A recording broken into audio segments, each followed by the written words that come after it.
నంద్యాల జిల్లా శ్రీశైలం జలాశయం ఎగువ పరివాహక ప్రాంతాల నుంచి శ్రీశైలం జలాశయానికి వరద ప్రవాహం కొనసాగుతోంది. ఎగువ పరివాహక ప్రాంతాల నుంచి శ్రీశైలం జలాశయానికి భారీగా గుర్రపు డెక్క వచ్చి చేరుతోంది. బ్యాక్ వాటర్ లోకి భారీగా గుర్రపు డెక్క కొట్టుకొస్తోంది.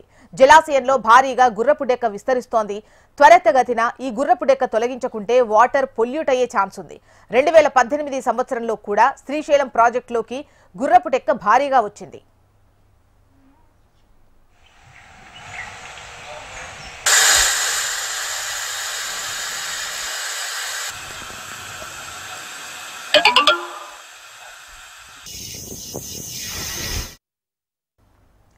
నంద్యాల జిల్లా శ్రీశైలం జలాశయం ఎగువ పరివాహక ప్రాంతాల నుంచి శ్రీశైలం జలాశయానికి వరద ప్రవాహం కొనసాగుతోంది.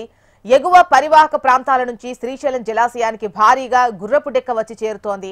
అయితే బ్యాక్ వాటర్ లోకి పెద్ద ఎత్తున గుర్రపు డెక్క కొట్టుకొస్తోందని చెప్పొచ్చు. జలాశయంలో భారీగా గుర్రపు డెక్క విస్తరిస్తోంది. త్వరితగతిన గుర్రపు డెక్క తొలగించకుంటే వాటర్ పొల్యూట్ అయ్యే ఛాన్స్ ఉంది. 2018 సంవత్సరంలో కూడా శ్రీశైలం ప్రాజెక్టులోకి పెద్ద ఎత్తున గుర్రపు డెక్క కొట్టుకొచ్చింది.